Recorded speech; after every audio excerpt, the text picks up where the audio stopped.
Hi, old Guy in Shed here. You may remember last week, if you watched last week that is, had a load of trouble, had a bad week. This week's been a good week. We've been able to go out on one of the bikes, which was really nice. I didn't record anything about the ride, various reasons not worth going into, but suffice it to say, I've had a really good week. I've got the gear cluster from Italy, from a company called Sirimoto. Look them up online, they're really good. Second hand, but perfect condition. And they sent them out to me. It was no more than a week. I had the gear cluster, and now it's, ta-da! Look at that. The little bike is back together and running lovely. I can show you, I hope.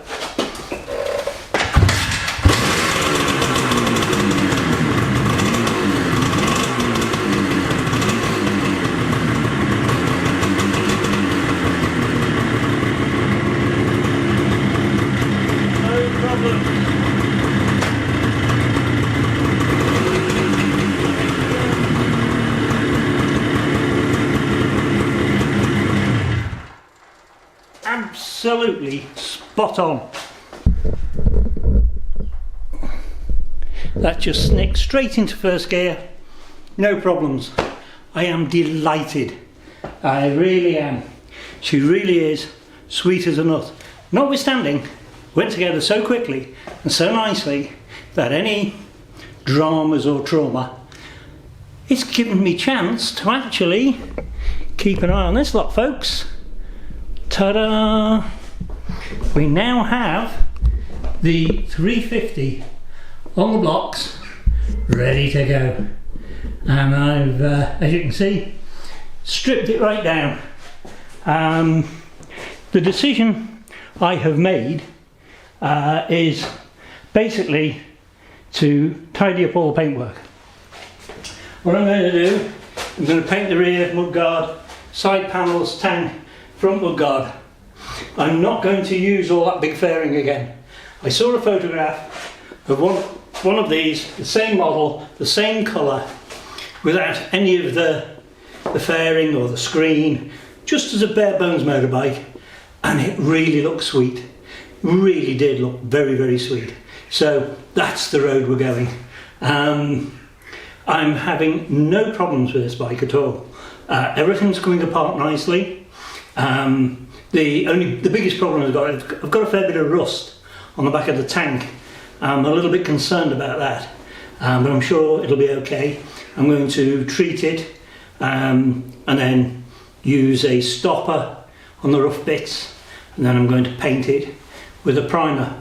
It's turning out quite a pleasant little job to do because it's not a full resto. I'm not going to do a full resto. The bike really doesn't have that amount of value in it, and I think with a lot of these things, if you overthink it or you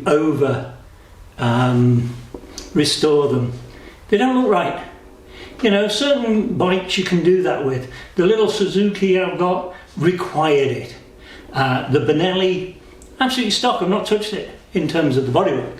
I've just got the thing to run and fix the gearbox and sort out the clutch and the rewire. Sounds so easy, but it wasn't. But the actual paintwork and what have you is fine. Is fine.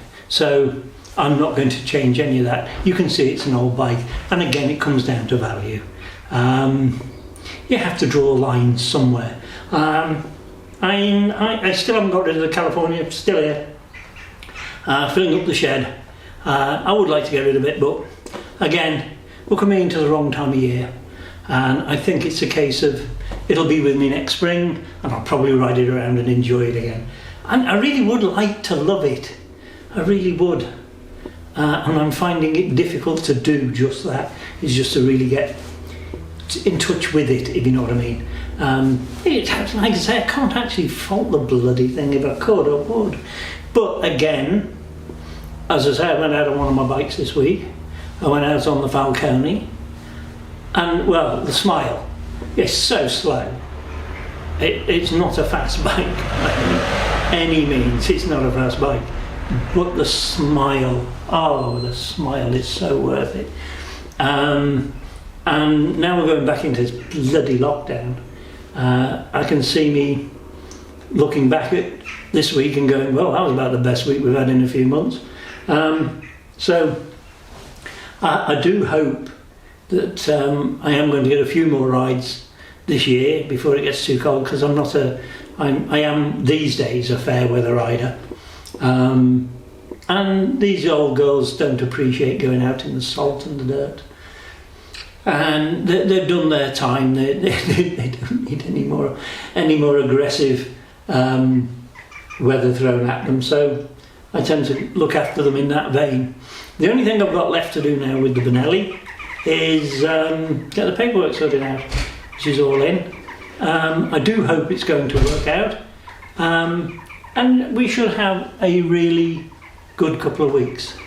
And I think I've just had a cup of coffee arrive. Oh yes. There we go, that's what you need. You need a service in your shed. If you can get a service as good as this, you're doing well. Doing very well. Didn't even interrupt me, which is really good. And going back to the bikes, we can talk about the shed later. If anybody has any comments to make regarding the best way to store a winter bike, your bike over winter, I'd love to hear your views. I use an oil and I just spray them very lightly. The biggest change I've made for looking after my bikes through winter is a dehumidifier. I take litres and litres and litres of water out of here every night, and the bikes just stay good. You know, when you come into your shed and you've got that nasty sort of film on everything, on the paint and metal, and it's just odd, and you're cleaning it off and you're spending the whole winter fighting it. Dehumidifier, bang, gone. And they literally get dusty in here, which is fabulous, because this isn't by any means a super dry environment in here. It's only single brick, so it is a case of a dehumidifier. Really think about getting one. That's my top tip for winter storage. Is yeah, you can oil the bike, yeah, you can spray them, yeah, you can use polishes, you can do all these things, but a dehumidifier just keeps that dampness out of them, and I really, really believe in it, really do.